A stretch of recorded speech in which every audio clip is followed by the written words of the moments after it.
G'day everyone, and welcome to Life in the Peloton. I'm Mitch Stocker, your host, and we're back. It's 2023, we're back bigger than ever, and of course with the continued support of our partners Rapha. With plenty of shared passions, big ideas, and the love of all things cycling, this is a partnership that just makes sense, and we can't wait to bring you plenty of Life in the Peloton goodness as we're going to work together to bring our ideas to life for 2023.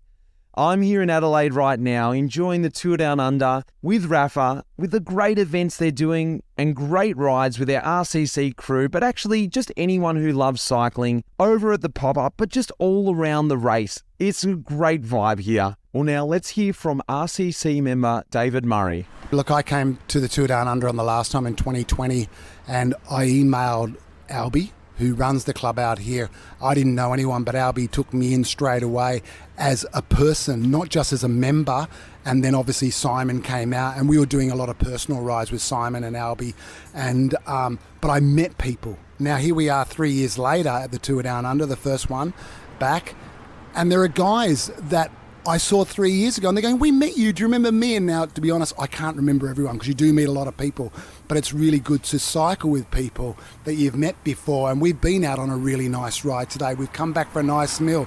I've never been in the cycling club that does that sort of thing. If this is your first time listening to Life in the Peloton, welcome. Go back and listen to some of the old episodes, and let me explain to you how this podcast came to life. When I was a pro, living in Europe, I thought it'd be great to try and break down what the life is like as a pro cyclist. And so the podcast was born. I had the chance to talk to my fellow colleagues in my team, but also the guys I got to race against, and just pick their brain for you guys, but also for me to understand what makes them tick, but also help you understand what the life is like on the road as a World Tour pro.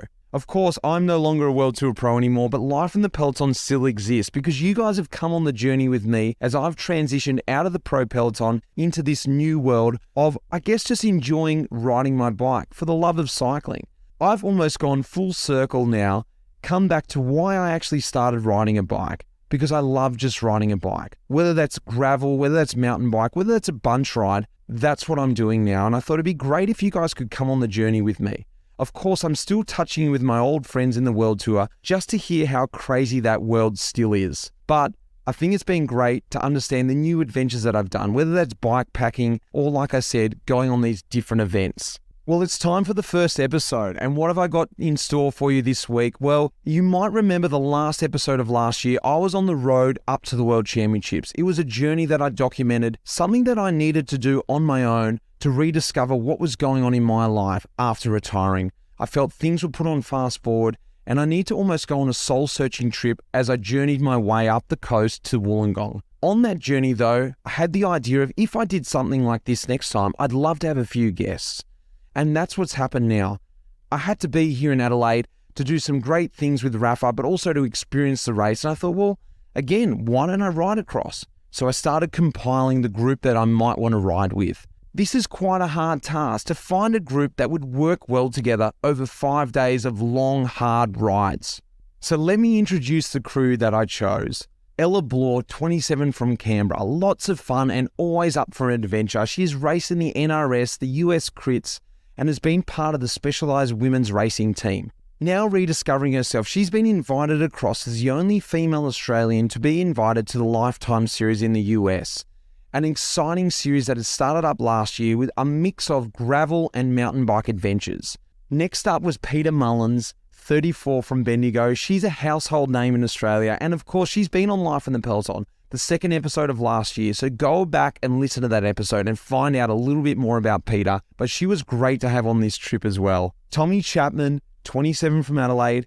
He was best described as South Australia's finest multi-discipline cyclist. He is the current Australian CX champion, but we picked him up in Buninyong straight after the Australian Road Cycling Championships. Of course, Lachlan Morton, 31 from Port Macquarie.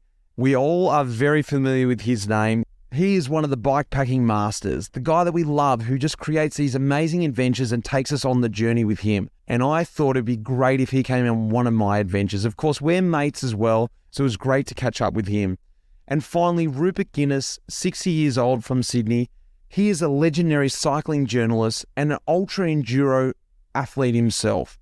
We set out now the Monday after the Australian Championships from Buninyong and headed our way across to Adelaide. It was 1115k across to Adelaide. We didn't go the most direct route, but we took a route that I was most interested in. I wanted to explore once again the outback Australia. I wanted to get in touch with my culture. I wanted it to be hard.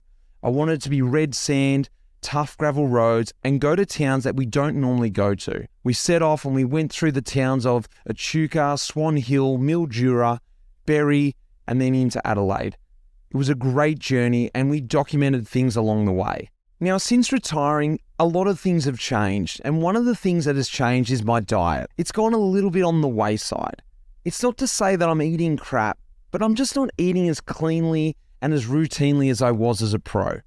I may get up in the morning and I won't really eat till lunchtime, and then if I do get something, it'll be just something on the go. You know what I mean? But there was one thing that I was having that when I was racing that has actually crossed over, and that's been athletic greens.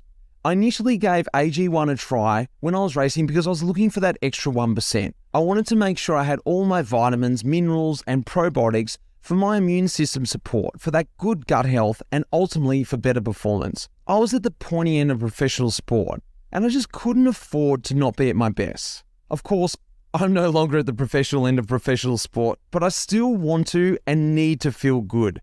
Just for my day-to-day life, for my family, but of course for my kids too. AG1 provides a daily nutritional foundation for optimal health. I love starting my day with AG1 because I know whatever happens from there, I've got a really nice foundation for the day, a nice setup, almost like a kickstart to the day. If a comprehensive solution is what you need from your supplement routine, the Athletic Greens is giving you a free 1-year supply of vitamin D and 5 travel packs for your first purchase. Go across to athleticgreens.com/lifeinthepeloton. That's athleticgreens.com/lifeinthepeloton. Give it a shot. I seriously recommend it. It's awesome. I'm really enjoying it. Now, guys, I want to take you to the episode, so sit back and enjoy the journey. Come on the road with us. I think you're going to really enjoy the dynamics of the group and the journey across to Adelaide. Guys, I hope you enjoy this, and welcome back to the new series of Life in the Peloton.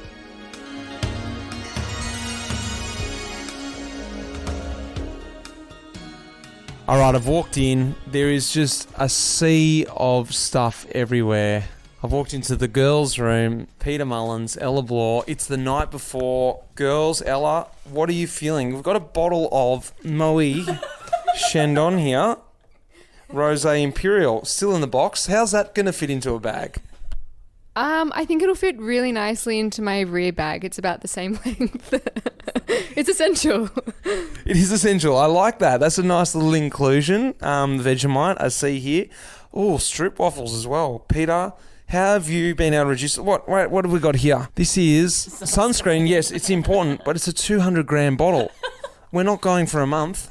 I got roasted today out on the Buninyong circuit, so I've upgraded my size of sunscreen. And I actually forgot to buy food, but I have leftovers from the race. So I'm just on, Cocoa Pops, gels, and what else I got? Fruit straps.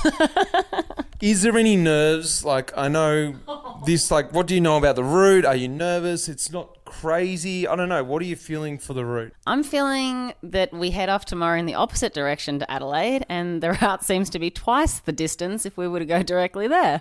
Looks like we're tromping through the desert. Are you excited about the route, though? I think the first day and last day will be tough, especially on the back of the champs today. But I don't expect to hit the wind at all. Not for 1,115 kilometres. Ella, what about you? You've had a day off today. You didn't do the national champs, so you're ready to go. Oh, yeah, I expect to be on the front for the entire 247 kilometres tomorrow. Yeah. I love how you know exactly. I've just rounded it up, 250, 247.3. 0.7. No, I don't know. What about the trip? Are you excited? Are you nervous?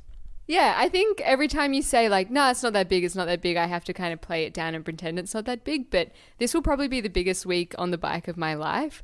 But yeah, I'm really excited. It's a really good crew, and I think we're going to have a lot of fun, and there's going to be a lot of highs and lows. Well, it is 9:30, and the girls have got a lot of packing to do, I can see. So I'm going to leave you to it. Well, I guess I should probably introduce the team. Who we got here? Peter Mullins. I'm 34 from Bendigo, Victoria. When I'm not riding my bike, I'm running a bike team.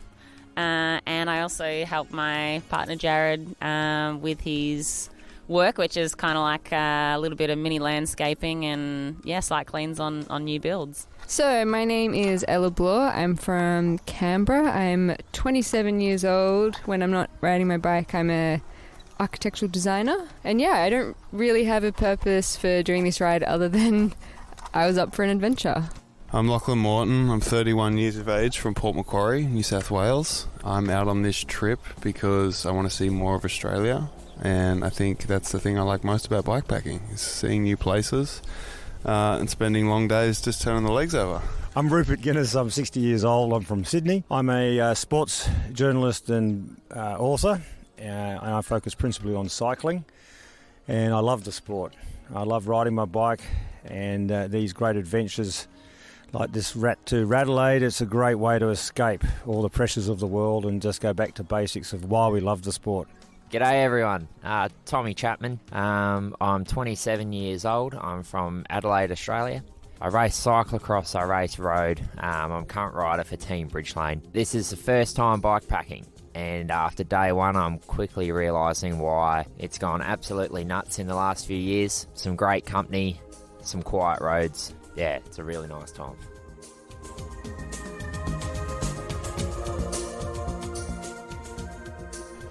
All right, guys, here we are, Trentham, the first stop in. What are we, about 50k in? 60k in. Ella, how's the pace been so far? How's the trip going? Good, so we're actually 57.8 kilometres in. It's been really fun. The route has definitely already not been what I thought it was. Lots of single track, lots of sort of fire road sections. It's been pretty fun, actually. Actually, I thought it was just going to be like straight roads and desert and really barren Australian, but it's been really lush so far. this is my hood, so this is going to be good at the start until we get going a bit. Guys, any thoughts over here before we roll out? We've got to keep moving. Can't be too slow today, Peter. Yeah, we just did a gravel sector and I did 5 minutes at threshold, and I thought Mitch was on the 5x5 train the day post Nationals, but I think it opens up a little bit here. We kind of nearly go past my town of Bendigo.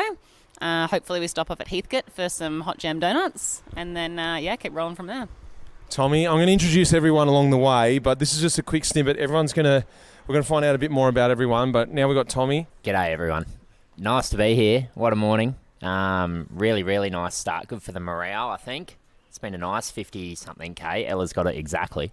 I got dropped in the last gravel sector, but the IGA has saved us, and here we are. We're not going to go into what your speciality is then, because if... And Roop, how you been, mate? You're into the nanas, getting the potassium in. How's it been so far? Oh, it's been great. I think we found out very quickly who's going to be the last person up the hill. And I think I'll be your human anchor. But anyway, we'll get there to the finish. That's what matters. Well, we're doing a third of the altitude today. So once we get through today, you're flying. All right, well, let's get on the road. Lastly is Lockie, but we're going to have a chat to him as we go. Lock? G'day, mate. How we doing? All right, let's get going. Well, mate, we're 50k in. It's been a while since we've had a chance to ride together. You've done a hell of a lot since then. Mate, why did you decide to come on the trip with me? You're back in Oz for a little bit. Yeah, I mean, I think that's kind of the thing that got me across the line with coming on this trip. Like, first time back in Australia for 3 years. Pretty sure the last time I was here, we were racing down under together. Yeah, and that's Sun right. Tour, and coming back, I was like, a lot of people to see, a lot of things to do. Almost put it in the too hard bucket. I don't know, the second I got back, I was like, man, I looked at the route, I was like, it's a part of Oz I haven't seen. I was itching to get out into the country. Yeah. After spending time in Sydney, I love it there, but just to get out to real Australia. And yeah, to do it on bikes is the best way, right? So yeah, I'm stoked to be here. But something that I'm really enjoying at the moment is what this trip is it's about the journey, but I enjoy just sort of getting to a location, being able to sort of have a quick shower. Yeah. The accommodation doesn't have to be awesome. It's just about, for me, resetting. So I think there's two sort of ways about it. Well, there's probably more, but Yeah. the way I sort of see it. And like, I remember you saying your last sort of big adventure, the Colorado Trail, I might be done with this sleep deprivation and this Just really pushing. push myself over the limit. Yeah. Yeah, like what do you prefer? And is it all about that, or is it I think the it's nice two balance? very different experiences that you can have.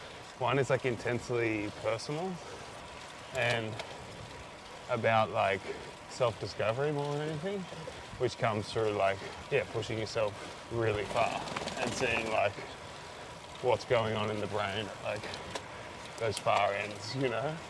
I think initially for me, that was like really interesting and like something I actually needed to do.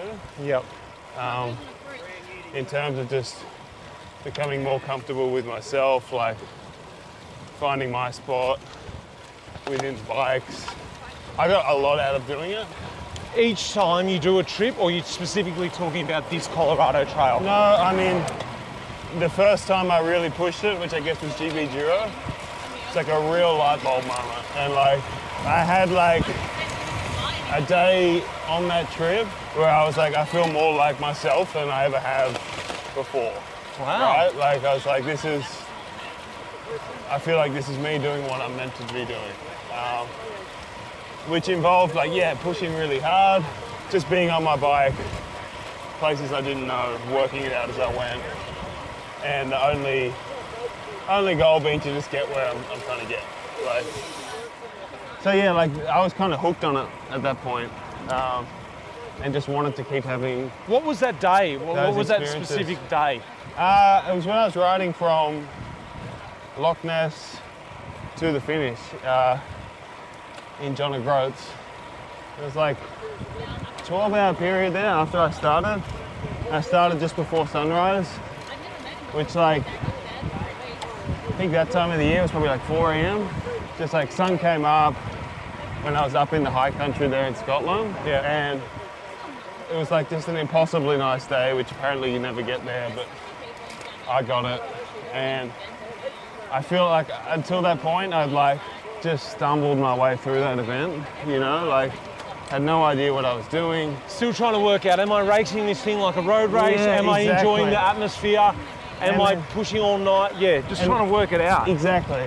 And that day I was like, I was far enough in front that it wasn't even a competition for me, like at that point, not sounding arrogant, but like just mentally I let go of the aspect of like racing. Yeah. I was like, oh, I get it. This is just about me. Like, this is me against me. And like, I'm creating the whole experience here. Yeah, like, I just had like an epic day.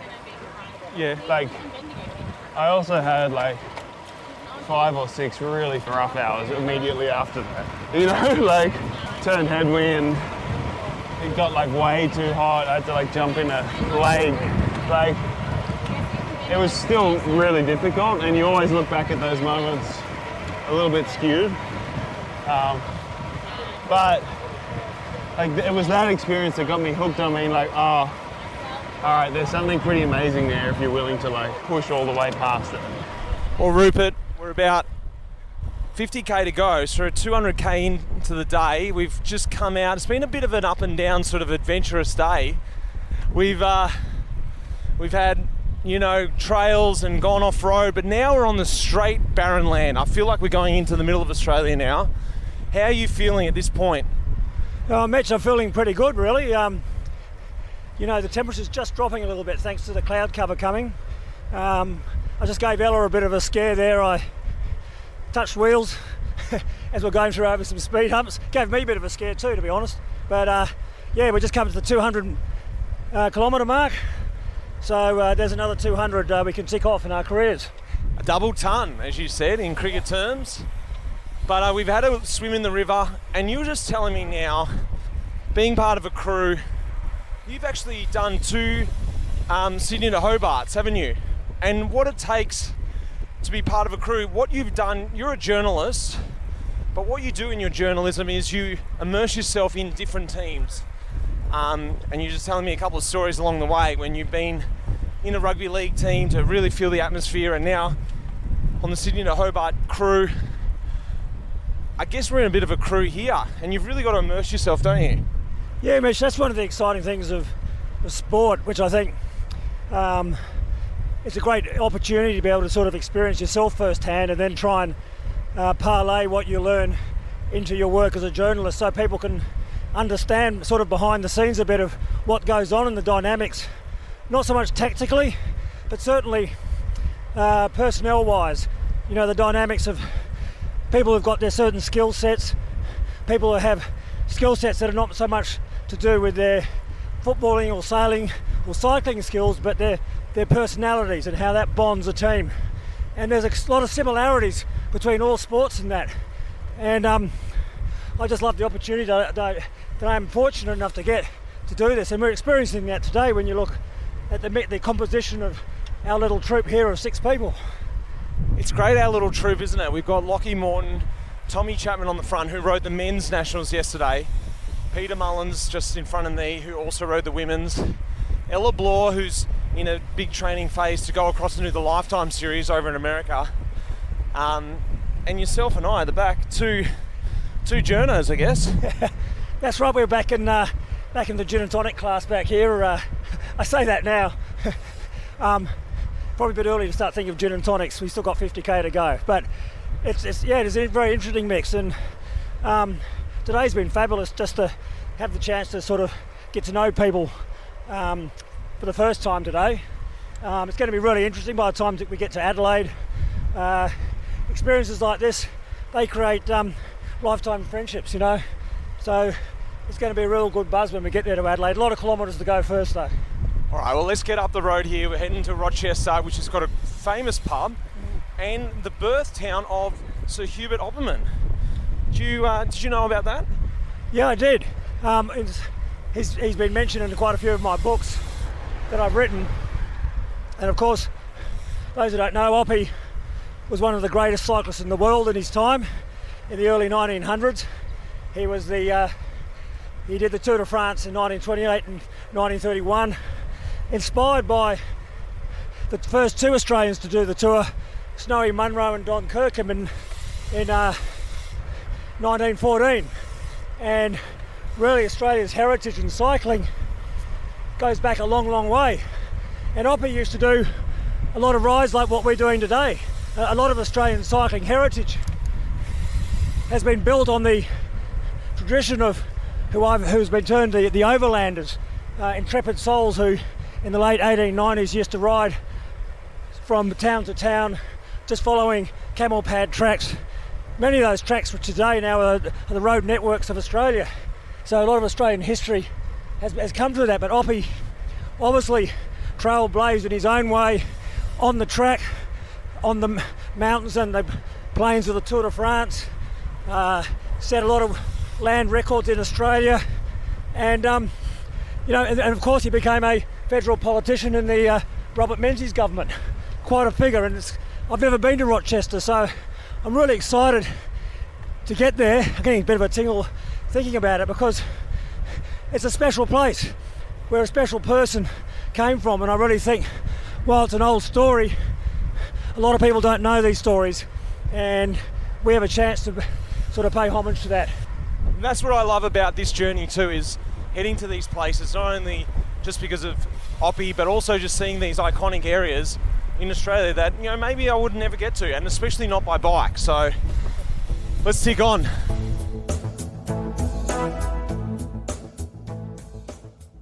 Well, since this is a bikepacking trip, of course we had to carry all our own stuff.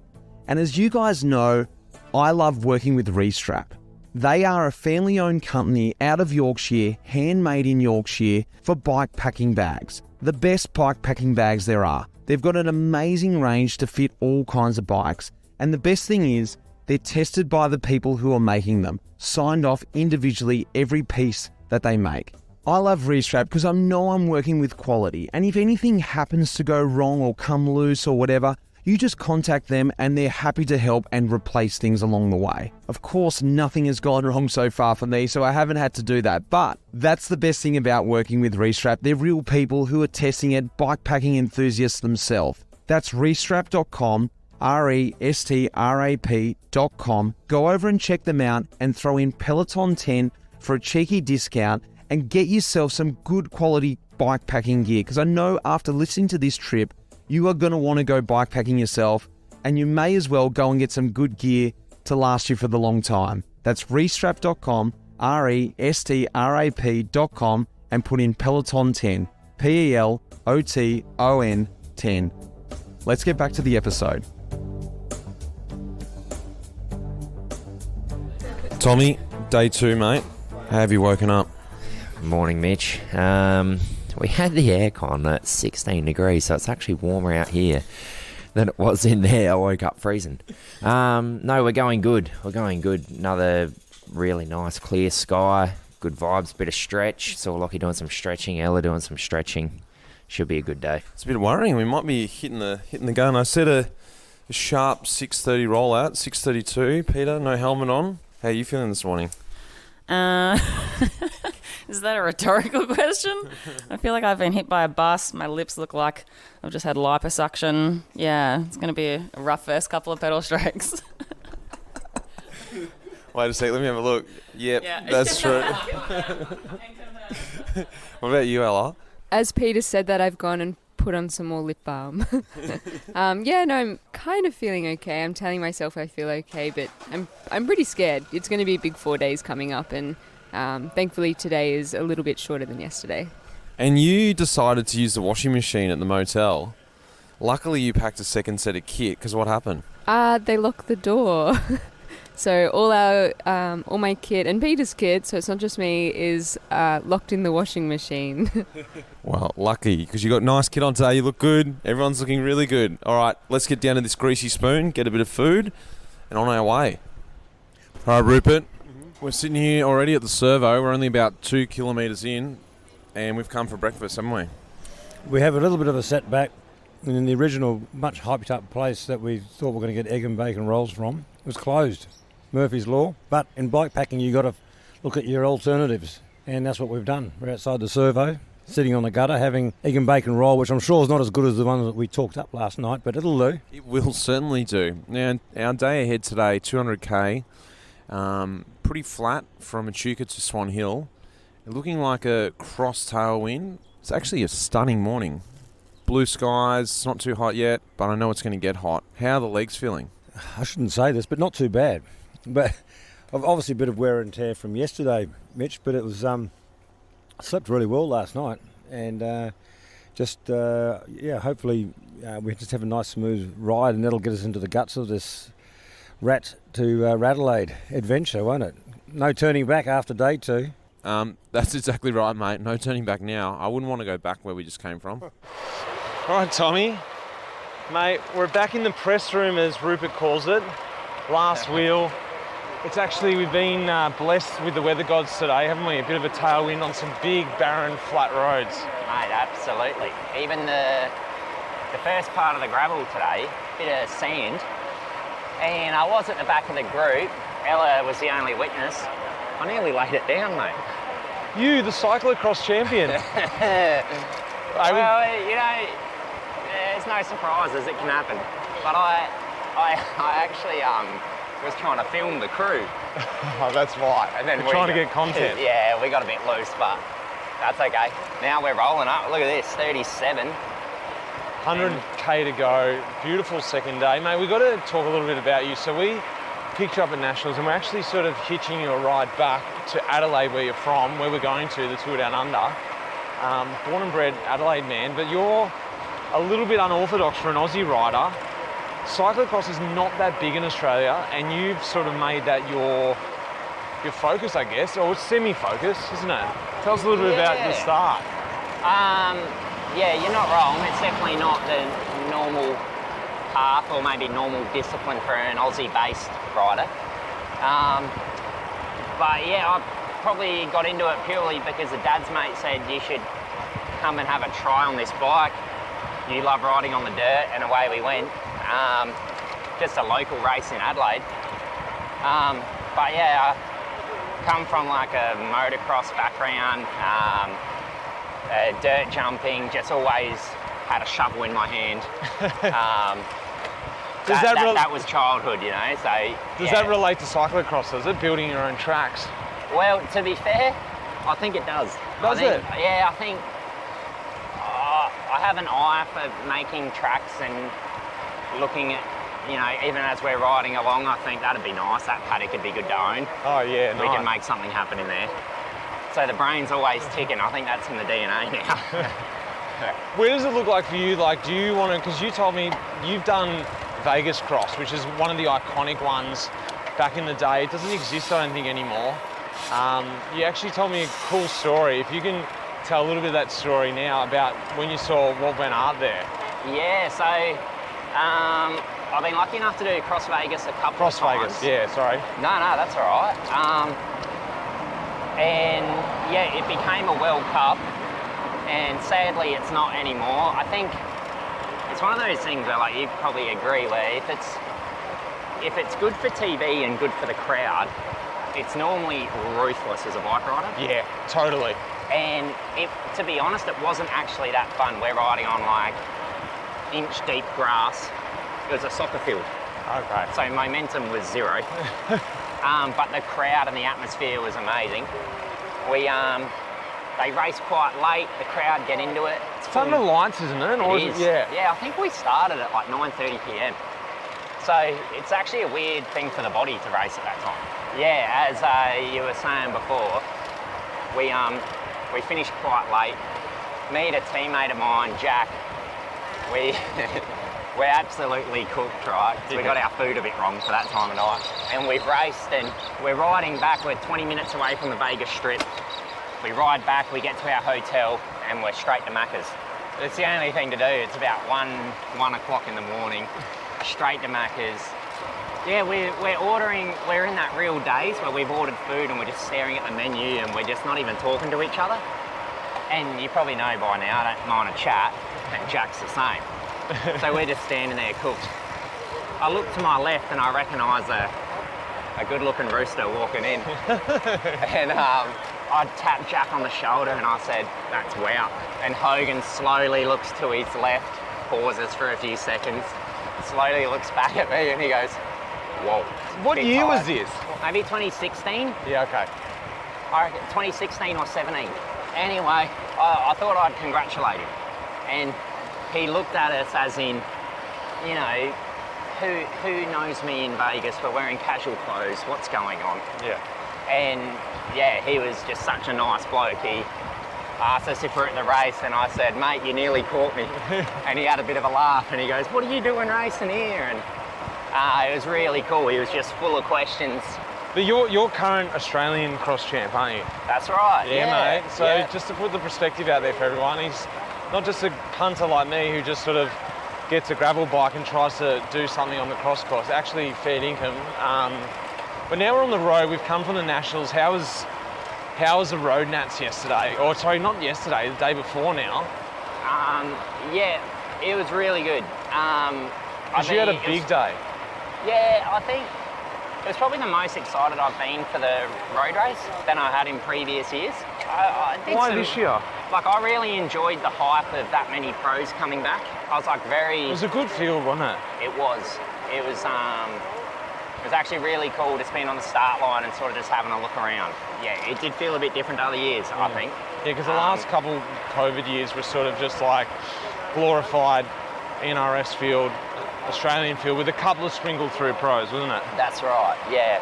And it doesn't make the race any easier, but I can understand from an atmosphere and event point of view, this year would have been a bit different. Yeah.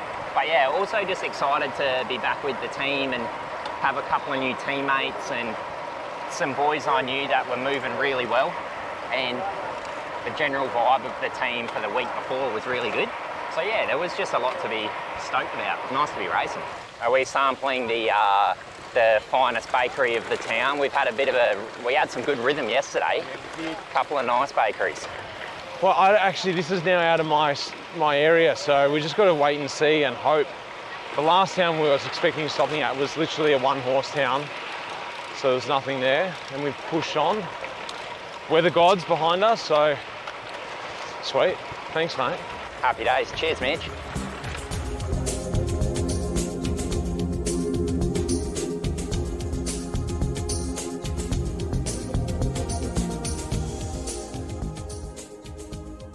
we've actually got a bit more time today because we were rolling, actually. Had the weather gods on our side and we got in early. We're back in the hotel, dinner, cleansing ale out at the barbecue area. And the girls had a good idea, high and low lights of the trip so far, because we've sort of skipped yesterday. We didn't really get to do a debrief. I forgot to take the mic to the pub.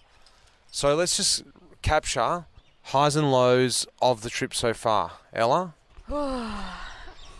I reckon my highlight so far was day one. We were all pretty hot and I was really starting to struggle with the heat, and we still had, I don't know, like 80 Ks to go, 100 Ks to go. And we rode past a river and we all kind of just looked at each other and were like, yep, let's go. And I went into the river, helmet still on, and it just felt so good. In comparison to my low light of the trip so far, which would have to be the 10 Ks of sand finishing off the second day. I felt like my 28mm road tyres didn't really float. And that was a river at Axedale. That was an amazing little swim. And I think I can speak on behalf of everyone here. I was really feeling it at that point, which had quite a long way to go. And it was just like the perfect timing, wasn't it? Everyone was ready. Who else is ready to go? Tommy? Highlight. I think this morning, bit of an earlier start, morning light, and then the tailwind on the first dirt section. We were very used to the last dirt section the day before, which was ruthless. What do we have? 5 flats in 5K. Well, yeah, it wasn't good. But the other, I suppose, a good part of that was everyone started sort of gritting the teeth a bit and getting it done. I think we did a fair bit of power in the last few K. So that was cool. And I think maybe the highlight today, actually, it was probably the sand section and watching everyone get it done. I actually think that's cool because there was a bit of attitude from the bikes. You know, you get used to being on the road and it's not moving around. And then when it all gets a little bit squirrely and you see people having a crack, I think that's cool. Peter? I don't want to double up on anything, so I will say I'll start with my low light because that was when we got here today and realised Ella and I had left our second kits in the washing machine last night in the locked laundry. And then when I got here to shower, I was wondering why my bike packing bags were less packed, and I realised I'd forgotten all of my toiletries. My shampoo and conditioner, and I had a loofah and shower gel, and so I've restocked that from the supermarket. And I would say my highlight actually nearly coincides with a low light, which was when we had our 5th puncture today, and we turned the boombox on and played the song We're All in This Together. That felt, pretty ironic. Oh, I can't believe you lost the toiletry bag. You should have gone on. Lighter weight. That's why you were going so good today. Locke? I think it's hard to pick a low light because the morale's been generally very good. I think the heat caught us all by surprise yesterday.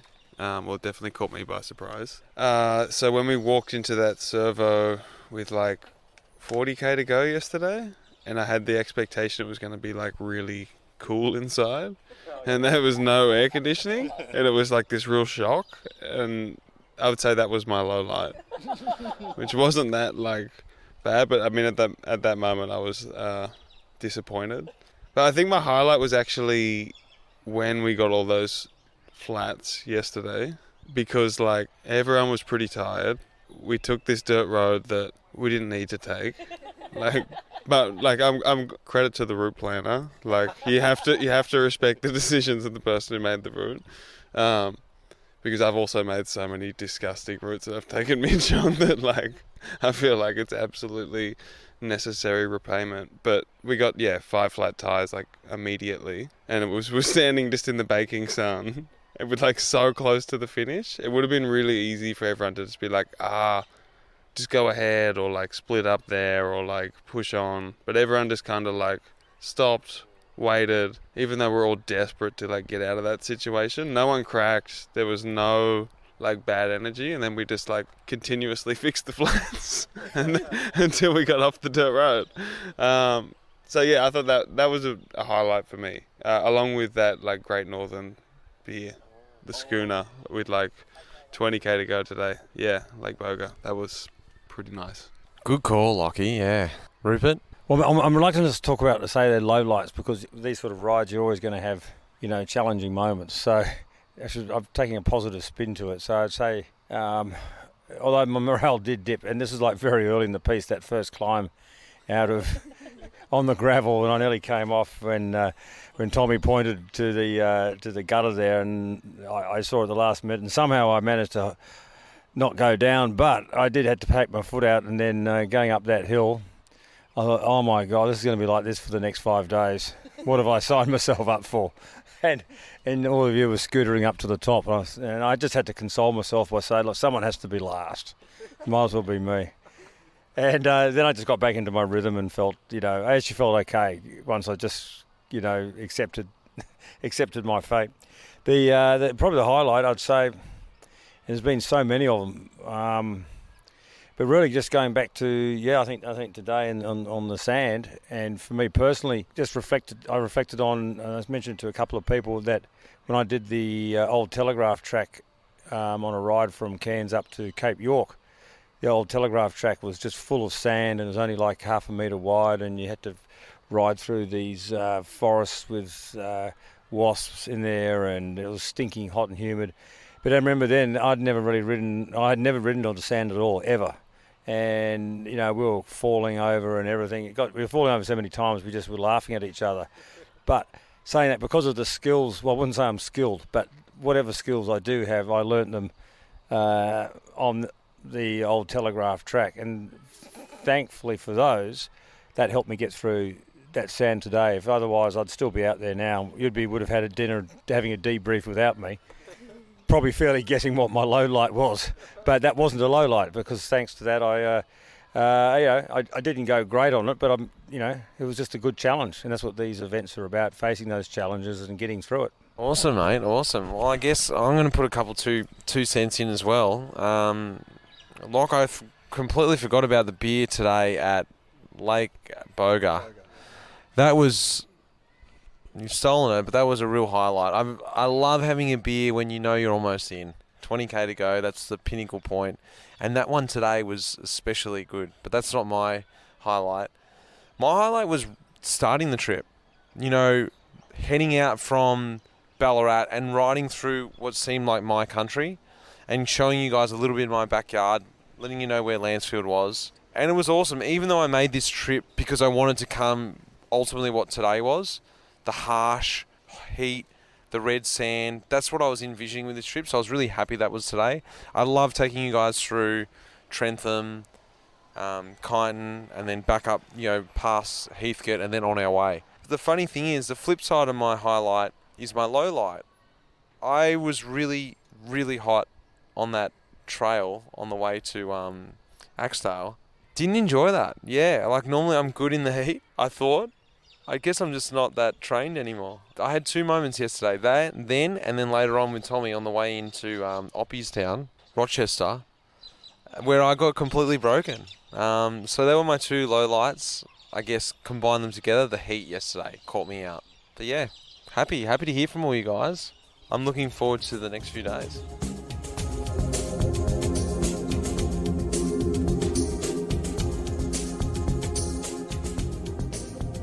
Tommy, whose brilliant idea was this morning? Start at 5:30 instead of 6:30. Without any hesitation, Peter Mullins. She didn't even look up the weather for the afternoon or nothing. She just said, let's get it going early this morning because she didn't want to be out in the afternoon. So here we are. Yeah, feeling slightly worse for wear. 250 today. I guess we just roll along, as long as we're moving forward. Yeah, we'll be going forward. I suppose it was a pretty rude alarm, wasn't it? Yeah. Sorry about that, mate. But it's forward from here. We'll be right. Yeah. First stop, 85k in. And Rupert, how do you say the name of this town that we're in? Mananangtang. Exactly. It's a roll off the tongue. Manangatang. That's what I said. Peter, what did you have at, let's see here, what is it, 9:15 in the morning? What have you just consumed? I believe it was 8:58 when I ordered 2 potato cakes, but I was proud of myself because Lockie followed suit with some potato cakes, so I was on trend. Deep fried potato cakes, lovely start to the day. Mate, Tommy just ate the most delicious looking egg and bacon muffin, mate. Just as you clean your teeth, how was it? It's been a long time since I've had one of them, and that felt like the one that just gets me back in the rhythm. That was, 6 rashers? We were in there for a while, but he went heavy on it, so yeah. But it's been a great start to the day. We started early, and we've done some great routes so far.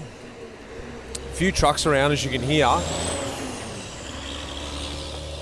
Today's a difficult day because we've got a few stops early, but then we've got a long patch where we've got no stops. So we've got another 60k now. We're going to have an early lunch, and then we've got to plug on for about 110k before we get there. Locke, how you been feeling this morning, mate? It's been good. The early start, I think, was a great call. I think we all enjoyed the sunrise. And, yeah, it's been pretty smooth sailing. We've had one sector so far and only one flat tyre. So, happy days. But, yeah, it's just starting to get warm. So, I think this is where the day is going to really kick off. All right, Ella, here we are on this this bikepacking trip that I thought of you first, actually, when I was thinking of all my guests. I thought, I think because I'd just seen you do your trip down to Tassie, and I was trying to think of different people to come on this trip, and interesting people that I knew, but people that I didn't necessarily know that well. And saw that you were bikepacking your way to Tassie. Yeah, I guess, what did you think, sort of like, when you're like, cool, I'll come, or, you know, when I said, hey, would you like to come on this trip? I was like, yeah, initially I was like, fuck yeah. Like, I'm sort of in this stage in my life where I really just want to say yes to opportunities and challenges and adventures. And I was obviously in the middle of a bikepacking trip when you called. I just finished racing the Tour of Tasmania, and it was kind of like my last little road race. Like, I think over the last few years I've sort of gravitated more and more to new bike races, and I don't know, just different. I just want different, whether it's bikepacking or skiing or cross country or learning how to jump on my enduro bike. I just want different things, and yeah, I'd say this trip fits into that box. It's like, yeah, sure, I'll ride 1100 Ks across the, you know, Victorian border to get to Adelaide. What do you think about this dynamic? Like, we've got all different kinds of levels here. This is what I like about bikepacking, or this trip anyway. I know these trips exist elsewhere and people are doing all different kinds of things, but I guess what I'm trying to do with this kind of trip is not only the experience of myself, but sort of try and inspire a lot of people listening or viewing it or whatever, that, hey, not everyone has to be pro, not everyone has to be at the same level, you know, everyone can just sort of ride together. If you select the right route and the right types of people, it's more just travelling together across land and having fun together, isn't it? Yeah, definitely. Like, I'm a huge believer in team dynamics, whether it be within the office or within a, you know, racing team or a bikepacking trip. Like, team and personality dynamics really make or break a trip, and so far this has been pretty good. I was pretty intimidated when, you know, after you initially asked me, and then you're like, yeah, I think like maybe Lockie Morton, maybe like Peter Mullins, and even like Rupert. I was like, man, these guys are hitters and so experienced, and you know, I'm just Ella Bloor. Like, I was definitely intimidated, but trying to play it cool. But I'm, yeah, having a ball. Let's go a bit more about you, because I don't know a whole lot about you.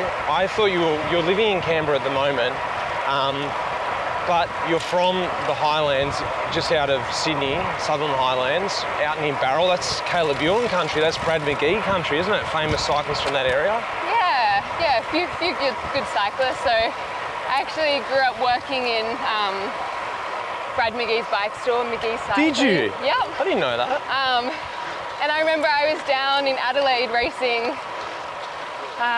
the XCO National Championships as an under-17, and Brad was there with Saxo Bank, and he was like, oh, I can like try and get you a spot in the car if you want, like if you want to follow a stage. And I was like, oh, okay. Like, I knew nothing about road cycling, and I was in the team van, like going out to the start line, and at the time I didn't know, but I was sitting next to Jens Voigt, and I was like, "Oh, are you racing today?" And he was like, "Oh yeah, like yeah, I'll have a race," and I was like, "Good luck, like have fun."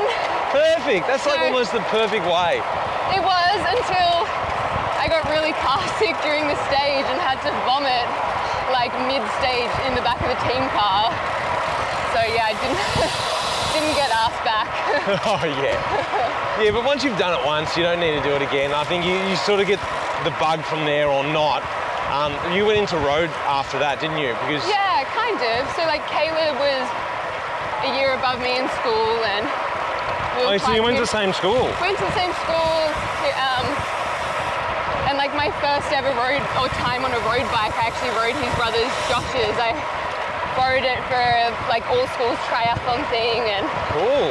So I had his. It was like a BMC something or other, and it was in my opinion, just the nicest bike. And my first pair of road shoes were hand-me-downs from Caleb. Like, yeah.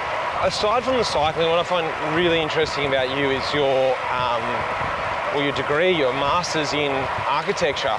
That's something that I love about, especially the women's side of cycling, is they're just, I feel, a bit more of a whole-rounded human being, a whole-rounded sort of athlete. They've got something else going on the side. How did you sort of juggle that along the way? Or you were always like, I love cycling, but I'm just too interested in, you know, my education to sort of go one or the other? To an extent, like, yes and no. Like, I actually sort of didn't really ride much during year 12. I had sort of stepped away from it a little bit, and then through uni at Sydney, they had like a really good cycling team. And university team? Yeah. Wow. So that kind of got me back into it, and from about second year uni, I got a coach and started doing the National Road Series, and I found it, you know, because I was working and trying to afford rent and studying full time and training. Like, I think if there's anything I regret, I think I always just bit off more than I could chew. And I'm sure any of my friends listening to this would be rolling their eyes because they're always telling me I do too much, and I do get a lot of satisfaction out of always being busy and always on the go, but there is a part of me that's like, oh, I wish I maybe committed to one thing a bit more, whether that be my studies or my cycling. But I feel like I've gotten really cool opportunities and made the most out of what I could do with the time I had. Yeah. What about this year then? Because now you've been invited to an exciting series over in the US. The first year of it last year, they're calling it the Lifetime Series, which is a series of, I think it's 7 races where they're mountain biking, gravel, and it's only invite only. So potentially you are going to be a bit more focused on one thing this year. Is that something that you've really thought about? Like, okay, I really want to just give it one crack, or? It is. I'm sort of at the point where, you know, I've been at my job for a couple of years now, and I absolutely love where I work. But I definitely was sort of feeling at a point that I was ready for something, you know, just a change, and I wanted to travel. Like, I've always seen people go over and do these big stints overseas where they just immerse themselves in racing, and I just kind of thought, fuck it, like, it's my time. Like, I want to do that. I want to commit to it, and I'm calling it a gap year, and I'm really, just really excited to experience some new racing and give myself the opportunity to have time to train and recover and really just be a bit more of a bike rider.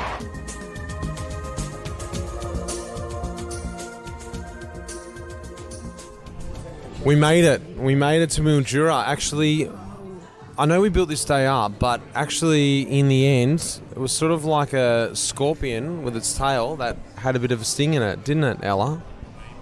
Was it all right? I feel like at the 220k mark, we should have started recording you then. We were too tired at that point. I didn't think about the recorder because I was also in the box. I had no water. I knew it was still a long way to go, so I had to concentrate on myself. I couldn't think about recording a podcast. What were you doing at that moment? I don't know, surviving. The last the last probably 2 hours were really tough. We were on this beautiful road and we were like motoring along, and then you were like, yep, this little goat track, that's where we're going. So we turned left onto that, forest section, I guess, and it was pretty rocky and sandy, and it honestly felt like we were turning, like what I imagine a Paris-Roubaix sector was, and all of a sudden everyone was like, every man for themselves, and we all just like split apart, and that was easily like our highest power for the day, and we all just cooked ourselves. So It was a bit of a like survival of the fittest across there, wasn't it? It was like Sam was loose, and then everyone just drifted away. Lockie and Peter just, took control. I was stuck somewhere in the middle. Tommy was on the ground, lying around, rolling himself up. Ella was just trucking along, and of course Rupert, ever reliable Rupert, was just plugging away, just getting the sand done. Should we do a really quick high and low from today? All right, let's just do it really quickly. Ella? I had for lunch where did we have lunch today? Menangatang. In Menangatang, also similar to orangutan, but Menangatang. I had a salad sanger for $4. It was a bloody bargain, and easily my highlight of the day. Low light, I kept having a few spongy tyres with tubes, which is amazing. They weren't quite flat, and I just pumped them up and they'd hold, but it got a little bit frustrating towards the end. You're just like, please hold. What are you thinking, Tommy? Low light was probably the dead roads today. I felt like we've been rolling along not too bad, but today was heavy. Like, it just didn't really give us much. I did hit the deck. There was like this section of sand that looked rocky, but it wasn't. It just broke through. And so it gave you that false hope of like, that's a good line. And I was going up this climb, and then I just couldn't clip out, and I fell over and cut the knee open, and I just laid there for a bit. This is Australian cyclocross champion speaking to us. Highlight, I had 7 rashers of bacon in a sandwich this morning. That thing was wild. And then, actually, no, this tops it. Right at the end, I get a flat riding the Stewart Highway, and Stewie tried to break us today, I reckon. He had a good crack. But we're on there for a bit, and we pulled in. As I get a flat, we're like 30 metres from a thirsty camel, and I just see the crew just turning left, and I thought, that's a good spot to change a flat. I start changing my flat. I put another tube in, maybe my 7th of the trip, and I used a CO2 canister on it like an idiot, and it was a flat tube from the other day. So I had to, so I had to get another tube in there, and then Lockie sees me sort of struggling, and he's there with his beer sitting on the gutter, and he looks at me and he goes, "Oi, go get a drink. I'll start pumping that up." And he didn't know it at the time, but like I was pretty close to maybe dropping the morale. Wow! I was pretty close. I thought, come on now. So he let me go inside. I got myself a beverage, and I came out, and the thing was at 50 psi. I'm grateful for that. So, cheers. Brilliant. I love that. And the Thirsty Camel, if anyone doesn't know, is a bottle shop. Peter?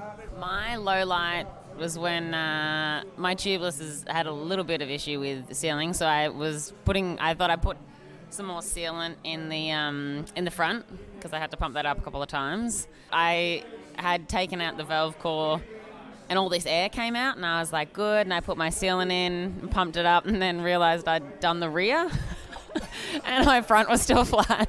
I had to use the rest of it on my front, so that was probably a low light. I would say my highlight, I was having a pretty rough time this morning with the just the idea that we were going to be on the bike for, another sub 9 hour day. And 80k, we only had 2 stops. 80k in, we stopped at Menangatang, and I downed 4 potato cakes. That perked me up big time. At 9 a.m. Mordo, what do you got for us? I think highlight was definitely sunrise this morning. Like getting an early start. I think like in this part of the country, that's like the best time to be outdoors and like experiencing it. And I don't know what it is here, but like the sun sets and the sunrise happens so slow. And when you're on a bike, just like basically punching one direction, you kind of experience the whole sunrise. And morale was really good there, even though we had a flat. Like everyone was just kind of like, all right, today's going to be a good day. I'm honestly like reaching for a low light. Actually, I'll tell you, the low light was after we left lunch and we had the closed road, and we kind of resigned ourselves that we were going to be on the Sturt for like 80k or something all the way into Mildura. But then we salvaged that with like another left turn and like managed to get back on the route. But if we'd had to ride from lunch all the way here on the Sturt Highway, I think we'd be less perky tonight. Rupert, what do you got for us? Well, I guess we did speak about this in this break we had, drink break after Tommy punctured just out of town. So I can't back away from what I said at the time, that my low light was the same as my highlight, which was at that the gravel stretch that we did there, and it was I found it bloody hard, but at the same time that's what these events are about. But there were times I was just thinking, F this, I know what people said about just staying on the highway. I did have to say, if we had stayed on the highway, we wouldn't be effing here now. So, but the point of these challenges, however you ride, whatever distance and everything, is about how you deal with the situation at the time. And one of the things this comes to my highlight, is I've learned now how to shift the mind around dealing with the shit sandwich that you think you've got, and just try and think of taking on as a challenge. I think yesterday I spoke about, because of a ride I did up to Cape York, Tour of Ex-Oz that we did to Cape York, and riding in sand, and those skills helped me deal with it yesterday, and it helped me today, and I was getting better at it. So I was able to approach the sand, albeit a lot slower than you guys. But I thought, don't worry about the speed and where you are, just try and technically work your way through it and just improve. This is an opportunity to improve in bike handling and enjoy the adventure. And that shift in that mindset, that got me through to the end. I was so glad when I saw the end, and I saw you guys sitting down in particular. I got to say, they do sit down too. You don't just standing there waiting for me, and you were having a drink. And just before then, though, the only nearly snarky, it was a snarky thought, not a reaction. I did think, well, when you're the last person to these things, you get the shortest break. Yeah. And I'm sure Mitch is going to go, okay, let's go. So that's when I thought, you're sitting down, okay, may not be let's go, I may get at least 30 seconds to say, I was actually rehearsing my request. Well, can I just refill my water bottle? I had it all planned. Can I just say one thing, just to add on everything, because I wanted to say something tonight anyway. I get a little bit emotional about these things, but I just want to say thank you to you guys helping me today, all of you. I say guys and girls. In the last few days, I'm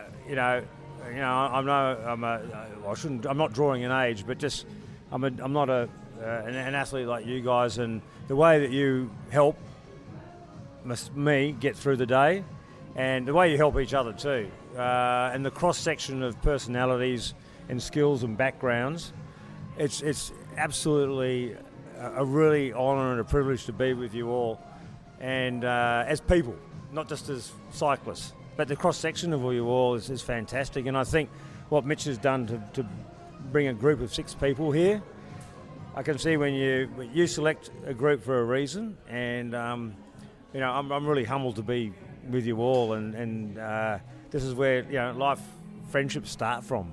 I get it. Okay, I'm going to let it. Anyway, so thank you, all of you. I'll save the tears for Friday, okay? Wow, Rube. Really, really tough to follow that. There's and honestly, my high point of today was that exactly what you said. That realisation of how important this group was to me. That dynamic of not just having 5 Lockies on here, 6 Lockies and myself, 5 Lockies and myself, or 5 Ruperts and myself, or 5 Peters, so on and so forth.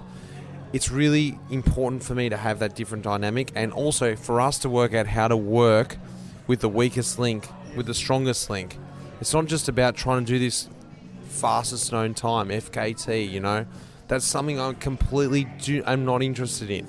It's about having this dynamic of we're pushing ourselves as much as we can, but we've also got to work together to get through this. I feel like we've reached the limit without spitting the dummy. As you know, Peter's been hoping we'd spit the dummy. She's got some dummies ready for us, but we haven't. I think we've just found this really nice, happy medium where it's like, because you don't want to get through it either, like cruising up the Sturt Highway and you get here at 3 o'clock and we all just sit around and going, what time are we going to dinner? You still want an element of like stress, which we had. You know, 20k to go. I wasn't comfortable then either. That's my dark point. That I was like, okay, I had like one little tiny bit of water left. I was like, all right, I'm going to have to ration this out. So that was my low point, the Sturt Highway, the last 20, something I didn't want to do, and I knew it was going to be crap, and it was crap. But we got through it. My high point, honestly, was on the final dirt section, the sandy section, and actually when we spread out, and I got to see everyone, but I got to absorb it on my own. I saw riders ahead of me, I saw riders behind me, and that was the best part for me because I could actually realise what this trip was about. It was just about being here together, working together through it, and all the different levels, and everyone getting to meet each other. So, anyway, we've got a couple of days to go. Let's not get too emotional and drink too many beers. Let's go get some dinner, actually.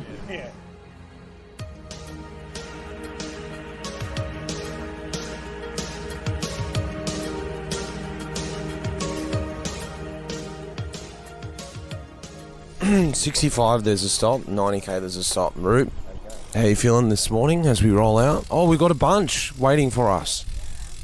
Oh well, it's exciting. I've got my seat booked in the press room to do a bit of admin first before we get the day rolling. And the sun will rise. And the sun will rise.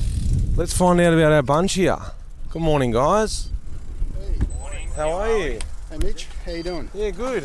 What's Michael. your name? Michael. G'day. Well, we're just rolling out. We've got a bunch here to join us. A few free wheels to sit on. Hey, guys. Hi, Mitch. Paul Hicks, mate.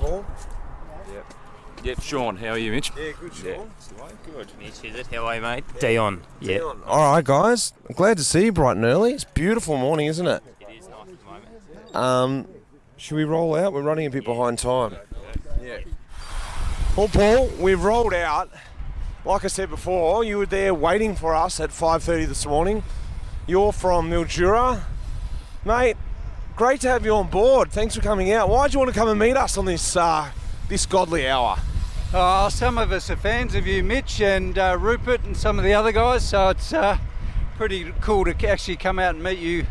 We don't get too many cycling celebrities in Mildura. So you told me it's pretty hot. It's actually really nice temperature this morning. This actually isn't a really early time for you. You guys like to head out about 5:30. Is that to miss the heat? Yeah, pretty much, and the traffic. Although Mildura is pretty good for traffic, we like to get out pretty early. Look at that sunrise over there on our left. I can see why you like to go early. It's beautiful out here. Yeah. What do you think about the route that we're doing today? A couple roads that you have ridden, or are we going out of town the right way? Yeah, we probably wouldn't come out this way, but we do ride out here occasionally. We sort of stick to a very consistent route that sort of follows the river out to Redcliffe. But this morning's a good change for us. We'll follow you guys for a little while and then peel off. Awesome. Well, thanks for coming out. Let's probably concentrate on what we're doing here. Well, Peter, we're back in the press room, which is last wheel of the bunch, the best position to be in. Tell me, how are you feeling actually, 4th day in? Something that, the feeling I got from you was, you were talking about, I don't know if I'm going to make it, maybe I'll pull out, get someone to drive me in. You're going along strong. Yeah, I'm surprised with my ability to pedal, but not surprised by my inability to feel comfortable for 9 hours a day on the bike. Like, my triceps are getting sore, like the palms of your hands, the soles of your feet. Yeah. I'm starting to sit pretty side saddle to nurse some sores, and so my knee's starting to hurt, but I've just been loading the ibuprofen and yeah, I think the pedaling itself, because I've been pretty much in the press room for 26 hours now, last wheel in the bunch isn't so bad. It's just that getting used to feeling uncomfortable all the time. That's very, very true. For me, it feels like second and third week on a Grand Tour. This is the sort of feeling you have, and you've got a race. I'm glad I can just relax a bit now. We know a bit about you already because you did the second podcast of last year's season, so I'm not going to go into your full story because everyone's got to go back and listen to that. I'm not going to do it justice. We're not going to do it justice on the road here. It was a great chat we had, but like, what about this trip? I know, like I said before, you didn't envision yourself doing something like this. Why did you eventually get it over the line in your own head? Okay, I'm going to do this. I'm going to ride to Adelaide, the long-ass desert way. Well, I think Jared was keen to do it, and then he pulled out last week. Yeah. That was probably my driving force. He's like my instigator behind doing things that are out of my comfort zone, and I won't lie, this has never interested me. Yeah. I've never been like, I'd like to bike pack somewhere and be on my bike for 8 or 9 hours a day. The fact Ella was coming was really comforting for me. Super fan of Lockie.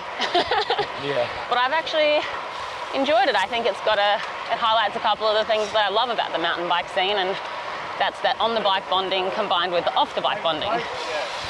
You know, we get to sit down at the end of the day at the brewery and have a drink and kind of reflect on the dark places we went throughout the day, and it's been more highlights than lowlights. What about yourself personally? Have you noticed, like, 'cause something that I'm noticing now is it takes me a couple of days to actually get out of my life that I'm living day to day. And, you know, the first day you're still like, you know, I was near home, so you're talking about that and things are racing through your head. And second day, maybe you're not that concerned about it, but it wasn't until yesterday that I was like, not to get too, you know, philosophical, but like I was free and I was able to sort of just be a bit more present with what we were doing. You can hear I'm a little bit rough in voice now. That's due to the tough day yesterday. A dry heat. I mean, today's actually been probably the quietest of days. I think Ella and I have only been sleeping 5 hours a night, because even though we get to ride next to each other for 9 hours a day, we still have so much to talk about. But I mean, I don't know, I feel like it's like a little bubble.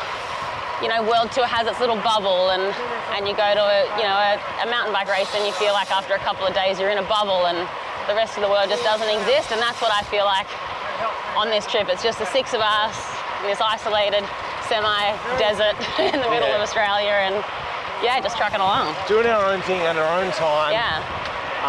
It's weird, isn't it? All you got to worry about each day is just riding.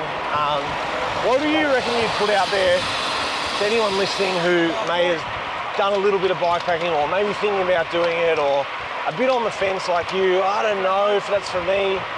You know, would you say, yeah, it's something, or maybe you'd do it differently, or what are you thinking now? I would say if you're seeking an adventure, to chase it. And it doesn't have to be an epic adventure like this. Like, you can start small, it can be one day.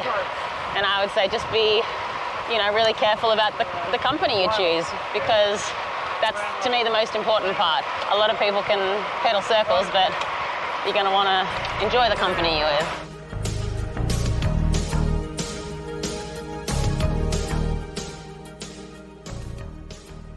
We're in South Australia. We've gone back half an hour, but we've probably wasted another 45 minutes. So we're just back on track, really, because coming across the border here, they not only checked for fruit, because there's the fruit fly. You can't bring the fruit fly in from Victoria, the beautiful, loving fruit fly. I don't know why you guys don't like it over here, but we got told there, because of the floods that we've experienced a little bit so far, on our way into a beautiful place called Berry, where our accommodation was supposed to be tonight, the bridge is actually blocked. We could have got there in the end, rerouting around, but it just meant it was for a longer day tomorrow, maybe adding about 30 or 40k tomorrow, already on top of 250. So we've been doing a little bit of office work, haven't we? Sitting on our phones and calling hotels. And Locke, we got there, didn't we? Yeah, mate. Slight change of plans. Basically, if we cross the Murray now, we were going to have a lot of trouble getting back over it tomorrow. And I think we all agreed we didn't want to be just on the highway for 280 k's tomorrow. So we're now going to Loxton, which is staying on this side of the Murray. 40 more Ks today. And then, we'll have a closer look at tomorrow's route when we get there. But it seems a bit like crisis averted, I think. We've made it to Loxton. My question to all of us here as we sit around and listen to me talking to this is, I thought today was quite a predictable day. We thought, it's 180. We're just going to roll in and, recovery day. It's pretty flat, a little bit of gravel. So my question is, what was the most unpredictable thing that happened today? Peter, what have you thought about? It's quite predictable, so I feel like I'm bucking trend here, that your bike would have a flat battery. Did get a flat, that's right. Tommy, you ready? How warm the Murray River was when we got here, and that was the first point of call, was to get down there and have a bit of a swim. It is still very flooded here, so we're wondering how sketchy is this, what's going on. And then the next unpredictable thing happened. Mitch got in the nud. So the man went skinny dipping in a flooded Murray River. And I don't know how many people have done that this season. You might have to write into the podcast if you've gone skinny dipping in the flooded Murray River before. I had a bit of a chuckle. At what you saw. Locke? I think it was when we stopped in that little old train station there. Can't remember the name. Oh, yeah. And we kind of hung out there. We sat for a bit, slowly found water. There was no real purpose when we stopped. We all just kind of went and sat in different areas. And then we opened the door to the little house that was there, and it still had it was kind of left as was of the era. I guess it was a 30s house. And it was a little spooky, but it was cool. I wasn't expecting everything to just be sat there. No one had messed with anything. It was still kind of left as was. It was a nice touch. It was like a museum, wasn't it? It was like a spooky sort of museum where there was a baby in there. Not a live baby, of course, but it was very freaky. I was a bit freaked out by that place. Ella? Yeah, so I'm going to have to say that town was also the most unpredictable moment of the day, because we had anticipated that Moringa, which was this little town that was mapped in the route for breakfast, wasn't actually a town. It was a historic town with a bakery from 1920 that definitely still didn't operate. So I had to eat my nectarine that I'd been carrying since Buninyong before the border crossing. So yeah, that was my unpredictable moment of the day. Rupert, Guinness? Well, the pressure's on me because everyone's stolen every unpredictable moment. I'm going to say, it's a two-part unpredictability. First was when we hit that last stretch of I almost said pave, gravel, yes. And you put the vote in who wants to go down here. And I was quite comfortable sitting on bitumen on the edge with trucks going past, through my experience of doing this Sturt Highway from Darwin to Adelaide.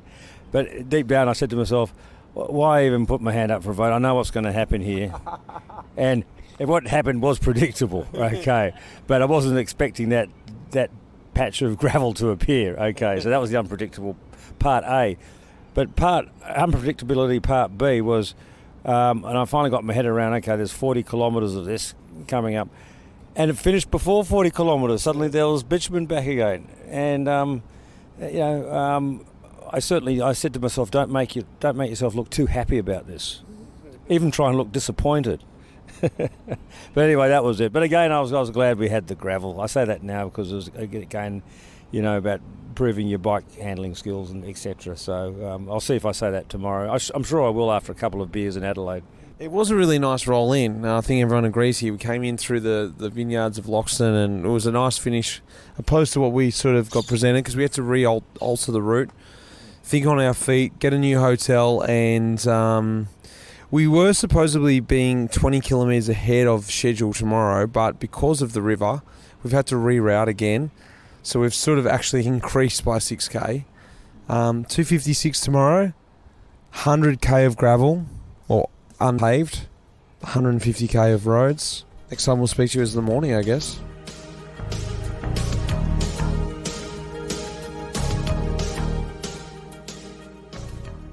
Tommy, first toilet break, 20k in.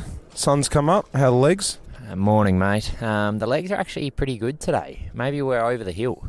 It's been a quiet start. It's been peaceful, other than the big 3 trailer road train that just went past. But Yeah, all good, mate. Is it psychological at this point? Surely it has to be. You couldn't have physically got better in, 12 hours? No, you're probably right there.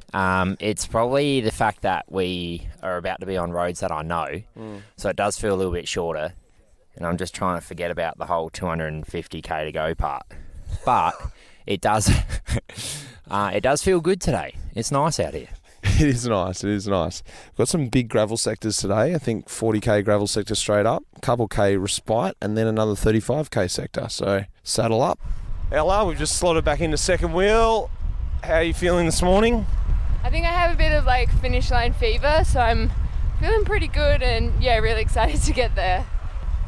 A couple 100k to go. Do you think, obviously it's psychological, but how's the body feeling? Everything's definitely starting to get sore. They're big days. Even my triceps are sore from just holding myself up. It'll be nice to get it done. I woke up this morning and was like, you know what? I think today's going to be just perfect. I don't need any more. I'm happy we've got the last challenge. Are you feeling like that? Yeah, definitely. Yeah. Mate, that's a lot of water, isn't it? As we head into Blanchetown. Yeah, I haven't been across this bridge too many times, but there's water where it shouldn't be, to be completely honest. Tell us a little bit about where we are, because we're starting to get a little bit closer into Adelaide now. We've just done a massive gravel sector and we're heading into Blanchetown for breakfast, 100k in the tank. Tell us a little bit about around here. This spot is pretty special to me actually. We've got a family shack that's 4 generations old now, 30k down the river from here. But similar to yourself where you took us through your local town, I feel like I can, feel like that older bloke who's trying to show everyone around, It feels nice to be back. Looking forward to breakfast. Tommy, where are we at this bakery? Your favourite spot? Mount Pleasant. What's the bakery called? Mount Pleasant Bakery. Thought so. And what do you love about this joint? You normally come out here when you're training, don't you? Yeah, I've been known to pop in every now and then. They normally do a great donut, big old pie. Pies are great. Very nice. I just had a pie myself. But girls, what I wanted to ask you is how are we feeling? We've got a couple more climbs to go and then it's just a sweet roll right down from Stirling into Adelaide. I'm good. I've popped 6 Nurofen today, so my ass is feeling plush and I'm perky. I think I'm just running on a high that this is it now. I'm tired, I'm gravelled out, but yeah, it's we're going to make it is the sort of energy we're carrying into this last bit. Gravelled out, that is a very good point. I am gravelled out too. It was a lot of gravel today. We did 100k of gravel and 3 sectors only, 40, 40, 20. Rupert, bit sad the gravel's over? Mate, I was just getting into the swing of things. How are you feeling at this point? I think the last 12 days have starting to catch up with me now. We're just over 2,100 kilometres and feeling the pinch right now. But obviously we're getting there to the end. So I'm also feeling really, really excited about about getting to Adelaide, but also just sharing the experience with everybody when we get there, because it's been quite an amazing 5 days in so many ways that I could say right now. But I think the next 67 Ks will be a hard 67 Ks, but will be a fun 67 Ks. It's time for you to get back in the press room with me. Let's do it. Well, Rupert. Yes, Mitch. It's taken us 5 days and probably about 1,000k to finally get back in the press room for our official interview. I know we've been back here a fair bit ourselves. Let's actually get back up into the room. We're falling out of the back of the room here for a minute. Already, you know me, I'm a slow starter. Bit of a diesel. It's been a little bit faster than you used to. Yeah, it certainly has been, Mitch, and can only be good for me. It's been an exciting 5 days. They seem to have gone sort of flown by now when you look back on it. It's been hard. Look, it's been hard for everyone. I know you've been suffering along. The thing is, you came into this with a lot more load, and that's actually what I want to ask you about, because I knew Rupert Guinness, I knew as a rider, as a pretty infamous journalist, pretty famous, and then a cycling journalist among other sports, but I didn't know a whole lot more about you until I went across as a bit of I could loosely say a journalist myself to the Tour de France. the last couple of years, just a little bit, and I started hearing these legendary stories about this Rupert Guinness. I thought, oh my gosh. Well, and then when I came back to Australia and I thought of this trip, talking to Tom Southern, look, I was a little bit oblivious to your riding side, and he said, why don't you get Rupert to come along? I said, Rupert who? He goes, Rupert Guinness. I said, really? What do you think? So I guess I want to ask you first of all about your journalism side and cycling, and I guess what sort of led you into that field, into cycling anyway? Back in the early 80s, I started off my journalistic career as a copy boy or as a gopher, and then through there I got a cadetship, which is like an apprenticeship. Back then you didn't have to have a university degree, you just had to have an ability to communicate, get a good story. Good writing wasn't necessarily a prerequisite either, and as some people may say about how I write. But anyway, it's all about communications. So I started out at News Limited. Part of my cadetship, we worked on different papers like broadsheets and tabloids, and in different areas of the papers, ranging from state politics to police rounds to the gossip column to the sports section. Right. Which is where I finally found myself, in the sports section of the Australian newspaper. So then I finished my cadetship down in Melbourne, and during that time, those early 80s, that's when Phil Anderson was the first non-European to claim the yellow jersey at the Tour de France. So I was captured by that story. I was also rowing at the time at an elite level. It was in that time, I guess, where cycling became a bit more than an interest, because when I gave up rowing in about 84, I gave up rowing because I was already bulimic through having to get down to weight as a lightweight rower. We had to get weigh in like boxers and jockeys. The bulimia was something that I struggled with for quite a while. I still have it sometimes too, so it doesn't go away. Wow. Which is another story, I guess, in itself. But cycling I loved because at first I thought, hey, it's a sport, you eat while you do it. When I was rowing, I'd starve all week just to do it, to make the weight. Yeah. So I thought, I'm in. Yeah. But I came in through triathlon though. Okay. So I started writing stories, and I was still doing my triathlon. You see my triathlon interest, which very quickly was the Hawaii Ironman, which I went and did twice. And it was when I was over in Hawaii that I met the editor, and I was in Colorado before Hawaii at the Coors Classic, which is where I met a guy called John Wilcoxon, who was then editing a magazine called Winning. Yeah. And when I came back to Australia after Hawaii, I needed a job. So I quit my job to train for Hawaii, and I wrote to him saying, I've got an idea about possibly writing a book on Phil Anderson. Oh, wow. So I may come over to Europe. I've never written a book on Phil yet at that point, but and he said, well, he's leaving, so they need an editor. So that was in 1987. I flew over to Belgium, and then I was the editor of Winning magazine.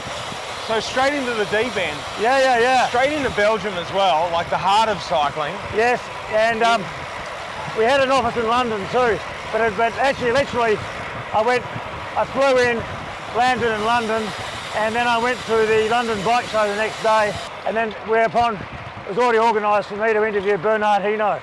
Oh my gosh. And straight into it. Yeah, straight the next day. There I was interviewing Bernard Hinault in my then broken schoolboy French. I thought, holy shit, this is a whirlwind start.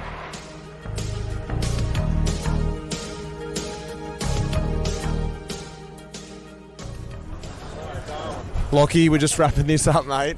It's always good to get to the end of any kind of trip, no matter how hard it is. That sense of achievement. We just rocked up here in Adelaide, fresh cold beer. Quickly, mate, what's something you've learnt from this trip?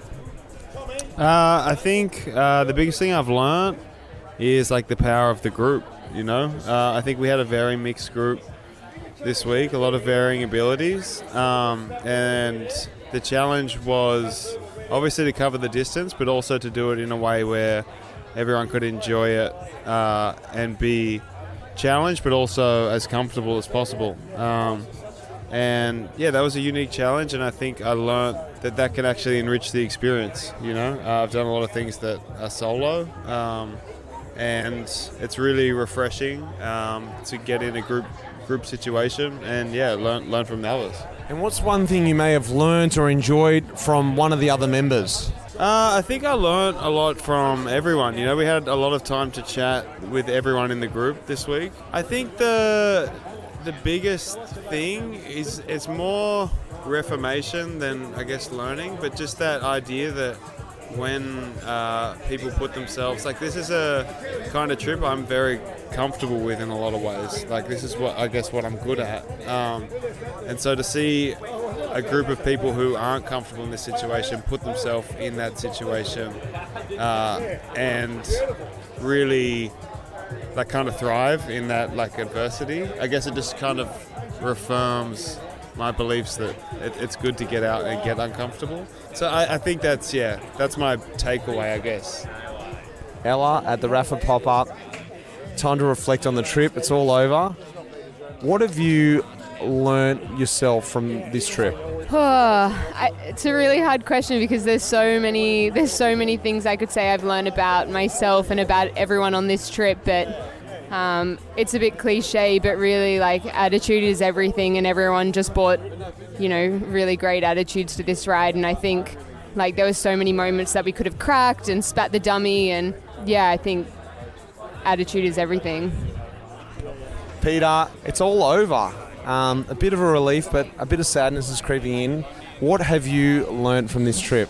Absolutely nothing. No, I think I'm too tired to answer that question properly, but I think about myself, I have learnt that I don't personally enjoy challenges, but I do absorb the challenge when I'm in a really great environment. Like I enjoy experiencing challenges with other people. Yeah, I think if I was to do this myself, I would hate every minute of it.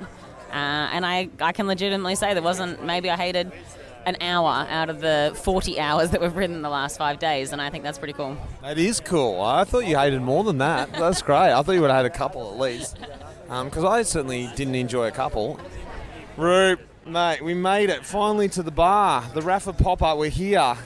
And it's a bit sad too because it's all over. What have you learnt or enjoyed from the other members from this trip? Oh, we could be here all night and tomorrow if I really wanted to give you the full answer. But from a group that is so diverse in skill sets, cycling pedigrees, age differences, and their just general backgrounds, I'd say that I've really gained a not a rebirth in faith of human spirit, but just a reaffirmation of how good people can be and trying to support each other, not just by imparting experiences as you talk to them on these rides, and also giving advice and tips on how to do things and to share their experience with you. And as we said, we came through, we set off as one group and we finished as one group, and I think the spirit of that is really embodied. It grew every day, and I think today was fittingly the hardest day, I think. But I think also today was really, everybody's spirits were so high collectively, not just because we're going to get to the finish, because that's kind of sad now. But I think we all knew that we were getting close to the end of doing something that we'll remember for the rest of our lives. And we were all a part of that. We all helped each other. Tommy, we're back in your hometown. We got you home from Ballarat. What a great trip. Just like being on a Greyhound. Good to be back in your home. I've got a couple of questions for you. What have you learnt from this little trip, this experience, riding back across the country? Mate, it was a long time coming, but the week actually went fairly fast, didn't it? I think maybe just to sort of, might be a little bit cliche, but just slow down a little bit. And those long, never-ending roads taught you that you just need to keep on chipping and just slow it down a little bit because you can't race out there. And that was really cool, like just to take it all in and have some really cool conversations along the way with some good people. Yeah, I think I enjoyed that part the most. I've never done anything that long before, ever. 3 days were longer than my biggest training day, so yeah. What have you learnt or enjoyed from the other members in the group? It could be all of them or specifically. I think everyone's ability to like work together, and you've put together a group of people here that it could have gone wrong, like 100%. We're spending a lot of time together, and let alone off the bike, on the bike. And I think the way everyone gelled together, and no one complained once. Like, that's crazy. We're talking, 32 hours of riding in over 40 degrees every day, and no one whinged. yeah, just like a really good vibe. I enjoyed it, yeah.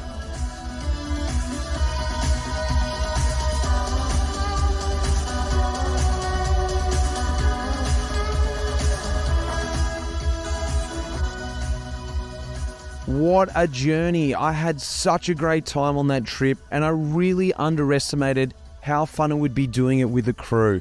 A really cool crew. What did you think of all the individuals? I really just loved how everyone just bonded. I had no idea that was going to be like that, and it just worked out amazingly. An amazing trip, and I think we do, as Rupert said, have friends for life there. Guys, I love being back, and it has been a long off season thinking of ideas and preparing podcasts for you guys to listen to. I'm so excited about this season coming. I'm very excited about working with Rapha again on the podcast, but also individually out on the road as a rider too. I love wearing their stuff, and you guys know how good the quality is, but I love their ideas about making people fall in love with cycling. That's what this podcast is about too. Just helping you understand all these cool adventures you can do and the intricacies about cycling. We've got a great team working behind Life on the Peloton this year, and I have to say a big thanks to Meg, who's come on board to help behind the scenes, but also Will, who puts these awesome episodes together for you too. Guys, our biggest thank you goes out to you guys for listening, because it's you guys that keeps the passion there, that makes me want to produce these episodes for you and go on these adventures and document it.